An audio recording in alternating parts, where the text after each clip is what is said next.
What? Oh, look who's there. I see some inspectors on the way. They don't want to be filmed, so please shut that thing down, would you? From dealing with water license issues to watching his rivals pull ahead with better gear, this is how Tony Beets found himself at the mercy of the U.S. government, while Parker Schnabel came out on top. Searching for gold in the Klondike is no walk in the park, especially when it feels like everything is working against you. Just look at Tony Beets, who had to stand by as his once mighty gold mining empire started slipping through his fingers. Inspectors were threatening to shut down his operation at the Indian River claim, all because his equipment and wash plants were outdated. Just when he thought he was about to have the season of his life, everything started unraveling. Now, Tony's left wondering if he'll ever see that golden payday again. What made it worse? Watching Parker Schnabel, his younger, sharp competitor, possibly having the best season of his career. Could this really be the fall of the so-called king of the Klondike? As Tony navigated one problem after another, it became clear this season might end in disaster. Trouble started when inspectors suddenly showed up at the Indian River claim with plans to shut everything down. After they left, Tony admitted he'd missed something in the water license. Apparently, with a Class 3 license, he was only allowed to strip a very small area of land. That meant his massive mining plans had to be scaled way back. Tony had set out to mine about 15 acres, but now he wasn't even sure if they'd be able to mine one. It was a major blow, and the frustration was visible across his entire crew. Spirits dropped fast, and just when things couldn't get any worse, news hit that Parker, Tony's ambitious rival, was making impressive progress. With Parker's smart planning and newer methods, success seemed inevitable for his crew. It was a sharp contrast to Tony's old-school approach, and the results were starting to show. As if that wasn't enough, the Indian River claim started to flood. Suddenly, the crew had to put everything on hold to pump the water out. They were already behind, and now the delay threatened the whole operation. Tony knew it. Without the license, this season was going straight down the drain. To make things worse, they had to rewrite and resubmit a ton of paperwork just to try and keep things afloat. And on top of all that, Tony's biggest wash plant needed major repairs. It was just one thing after another, and each issue brought more stress and frustration. It's no surprise his entire team was feeling the weight of the setbacks. They were dealing with setback after setback.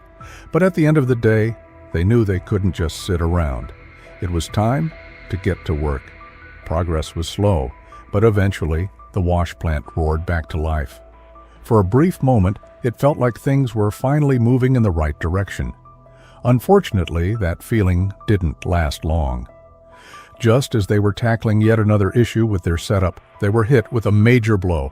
The inspectors returned, delivering a harsh message. Without the proper water license, they had no choice but to shut things down again. That news crushed the team's already low morale.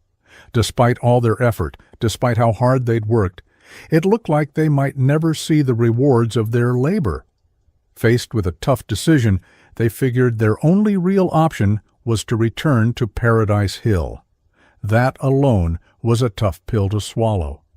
The site had been inactive for a long time, and getting it back up and running was no easy task. It was going to take everything they had, not just to mine the ground, but to turn any kind of profit. Meanwhile, as they scrambled to get things moving at Paradise Hill, they couldn't help but glance over at Parker's operation. It was running like clockwork, smooth, efficient, and on track to hit record numbers. Watching that had to sting. While Parker seemed destined for one of his best seasons yet, Tony and his team were struggling just to stay afloat. But they had no choice. They had to press on. The biggest challenge they faced now was water management. Without a consistent water supply, their entire mining process was on the line. Still, they pushed forward, doing everything they could to work around the issue.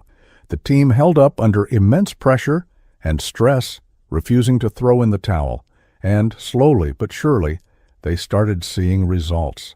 A couple 100 ounces a week wasn't the massive haul they'd hoped for, but it was something. It meant they weren't out of the game just yet.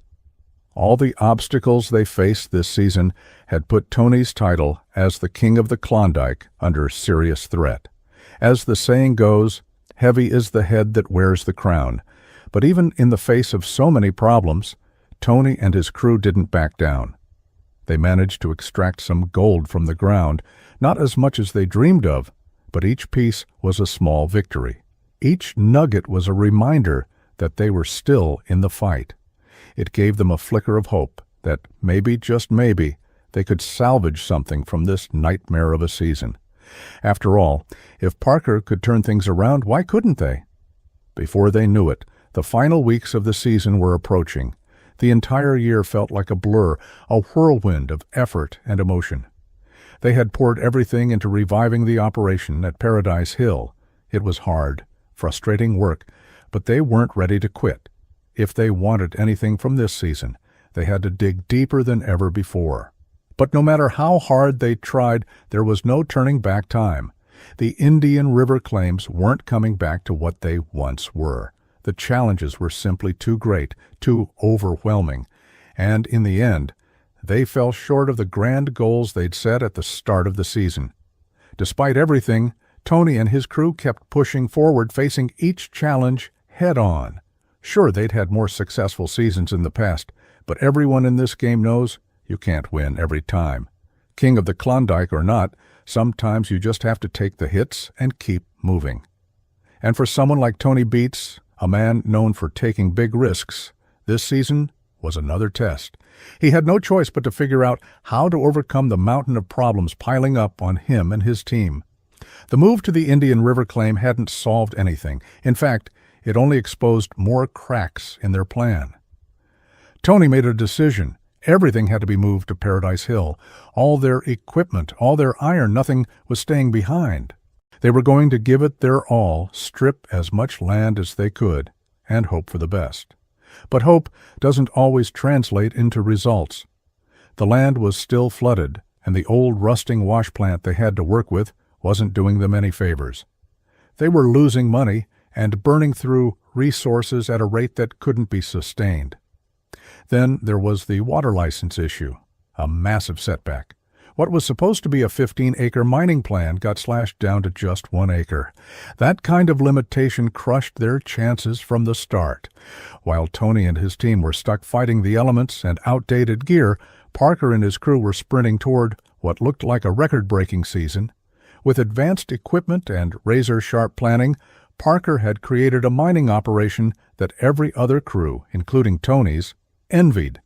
The contrast couldn't have been more glaring. While Parker's machines ran like a dream, Tony's setup clanked along, outdated and unreliable. Progress was almost non-existent.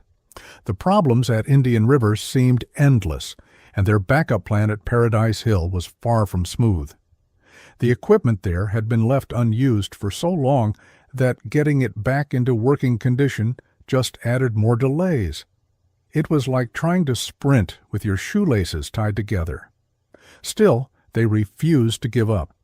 They kept mining, hoping to pull as much gold as they could before time ran out. It wasn't nothing, but it was far from the 6,000 ounces they had set their sights on. So when the season began wrapping up, the disappointment hit hard. They had worked like madmen, but the payoff just wasn't there. Meanwhile, Parker's team was pulling gold like it was growing out of the ground. Watching that unfold must have stung. Their operation was everything Tony's wasn't: modern, well-planned, and running like a well-oiled machine. It was hard not to see Parker's success as a result of all the smart investments he'd made in new technology and strategy. And judging by the smiles and positive energy on Parker's claim, those investments were paying off big time. Even with the usual minor hiccups, Parker's setup was clean, efficient, and productive.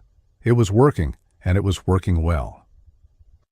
Tony and his team must have felt bitter, especially as winter crept closer with each passing day. They were forced to face a hard truth. The Klondike had changed, and they hadn't kept up. The mining landscape was evolving, and while others like Parker were adapting and thriving, Tony's operation was being left behind. Watching Parker's team succeed so visibly only made it worse. It was a clear reminder that those who embraced change were the ones reaping the rewards. That kind of lesson is tough to swallow, but Tony and his crew had no choice but to accept it. Change is constant, and the Klondike was no exception. With that realization, they had to pull themselves together and prepare for whatever was coming next. Their time at the Indian River claims made one thing clear. They needed to be ready, and they needed to evolve. But as the season wound down, the challenges only mounted. Winter was coming fast, and that meant trouble for their already struggling machines. Breakdowns, malfunctions, and an aging wash plant that just couldn't keep up. It was all coming to a head. The inability to get the spare parts they needed only made things worse. And then there was the morale, completely drained. The crew was exhausted, physically and mentally, and no one knew if they'd be able to push through. Despite all of that, they kept going. They had no choice but to focus on what they could salvage at Paradise Hill. It wasn't easy. It was still an uphill battle, but the crew came together determined to get the place up and running. But even then they were mostly coming up with temporary solutions. They worked hard, really hard, and they hoped it would all be worth it in the end. Tony admitted that the delays were partly his fault. They should have started earlier, had everything ready to go, but now they were scrambling to make up for lost time. And those quick fixes, they didn't solve the deeper issues, not even close. It was a tough sight to witness, a once dominant team now just barely holding things together. The difference in leadership between the two crews was night and day. Parker's team was streamlined and forward-thinking, while Tony's crew was held back by outdated methods and a lack of adaptability. But regardless of how things looked, both teams were still grinding, still fighting to meet their targets before the season came to a close. As winter closed in, both crews went into overdrive. They grabbed whatever gold they could, knowing that every ounce counted. They also began preparing for the next season. One team, Parker's, was working to become even more efficient.